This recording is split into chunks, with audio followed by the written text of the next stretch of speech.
40കളിൽ തനിക്കുണ്ടായിരുന്ന പ്രണയത്തെക്കുറിച്ച് തുറന്നു സംസാരിച്ച് dubbing artist Bhagyalakshmi.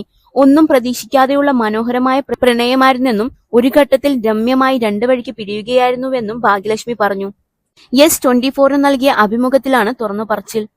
40-ാം വയസ്സിൽ പ്രണയിച്ചപ്പോഴാണ് സുന്ദരിയാണെന്ന് തോന്നിയത്. അതുവരെ എനിക്ക് മുടി വിരിച്ചിട്ട് നടക്കുന്ന ശീലമില്ലായിരുന്നു. എന്തൊക്കെ പറഞ്ഞാലും എനിക്ക് വളരെ വിലപ്പെട്ട സമയം തന്നെയാണ് ആ പുസ്തകത്തിൽ പറഞ്ഞിരിക്കുന്ന പ്രണയം. ഈ പ്രണയബന്ധം അവസാനിച്ചതിന് കാരണമുണ്ടെന്നും ഭാഗ്യലക്ഷ്മി പറഞ്ഞു. അപ്പുറത്തുള്ളയാളുടെ അവസ്ഥയും ചിന്തിച്ചിട്ടുണ്ട്. പക്ഷെ പ്രണയം ഒരു ഘട്ടത്തിൽ വെറുപ്പിലേക്ക് പോകാതിരിക്കണമെങ്കിൽ മനോഹരമായ ഒരു മൊമെന്റിൽ നമ്മളത് അവസാനിപ്പിക്കണം. ആ സീൻ കട്ട് ചെയ്ത് മനോഹരമായി എഡിറ്റ് ചെയ്യണം. പക്ഷെ കുറച്ച് ബുദ്ധിമുട്ടായിരുന്നു. ചിലപ്പോൾ അപ്പുറത്തുള്ള ആളും അത്ര വേദനിച്ചിട്ടുണ്ടാകാം. മനോഹരമായ ഓർമ്മയായും വേദനയായും ഉള്ളിൽ നിൽക്കട്ടെ എന്നു കരുതി രമ്യമായി അകന്നെന്നും ഭാഗ്യലക്ഷ്മി പറഞ്ഞു. വിളിക്കാറേയില്ല. എന്നെ ഇങ്ങോട്ട് വിളിക്കുമ്പോഴും സംസാരിക്കുന്നത് വേറെ എന്തെങ്കിലുമായിരിക്കും. തന്റെ ആത്മകഥയിൽ ജീവിതത്തിൽ പിന്നിട്ട നാളുകളെക്കുറിച്ച് ഭാഗ്യലക്ഷ്മി തുറന്നെഴുതിയിട്ടുണ്ട്.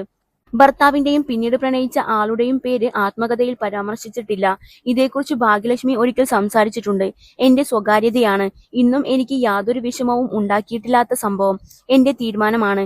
ദാമ്പത്യത്തിലായാലും അല്ലാതെയായാലും ഒരാളെ സ്നേഹിച്ചിട്ടുണ്ടെങ്കിൽ അവരെ ദ്രോഹിക്കാതിരിക്കുക. യഥാർത്ഥ സ്നേഹം ഉള്ളിലുണ്ടെങ്കിൽ ഒരിക്കലും അവരെ ദ്രോഹിക്കില്ല. അദ്ദേഹം ഉണ്ടായിരുന്നപ്പോൾ ഒരുപാട് എന്നെ ദ്രോഹിക്കാൻ ശ്രമിച്ചിട്ടുണ്ട്. പക്ഷേ അപ്പോഴേക്ക് സാരമില്ല പോട്ടെ എന്ന് വിട്ട ആളാണ്. ഇനിയും ഞാൻ അങ്ങനെ തന്നെയായിരിക്കും. ഡബ്ബിംഗ് ആർട്ടിസ്റ്റുകളിൽ എത്രയോ പേർ എന്നെ വേദനിപ്പിച്ചിട്ടുണ്ട്. ഞാൻ ആരുടെയും പേര് പുറത്തു പറഞ്ഞിട്ടില്ല. അത് പുറത്തു പറയേണ്ട കാര്യമില്ല എന്നാണ് വിശ്വസിക്കുന്നതെന്നും ഭാഗ്യലക്ഷ്മി വ്യക്തമാക്കി. മുൻ ഭർത്താവിന്റെ വീട്ടുകാരുമായി ഞാൻ വളരെ നല്ല സൗഹൃദത്തിലാണ്. ഇടയ്ക്കിടയ്ക്ക് പോകാറുണ്ട്. അവർക്ക് എന്തെങ്കിലും ആവശ്യമുണ്ടെങ്കിൽ ഞാൻ കൂടെ നിൽക്കാറുണ്ട്. 2 ദിവസം എന്നെ കണ്ടില്ലെങ്കിൽ എന്തുപറ്റി ലക്ഷ്മി എന്ന് ചോദിക്കാറുണ്ട്. എന്റെ ജീവിതത്തിൽ ഞാൻ ഇന്നുവരെയും ആരെയും ഒരു ശത്രുവായി ഞാൻ കണ്ടിട്ടില്ല. എന്നോട് ആർക്കെങ്കിലും ശത്രുതയുണ്ടോ എന്നെനിക്ക് വിഷയമല്ലെന്നും ഭാഗ്യലക്ഷ്മി പറഞ്ഞു.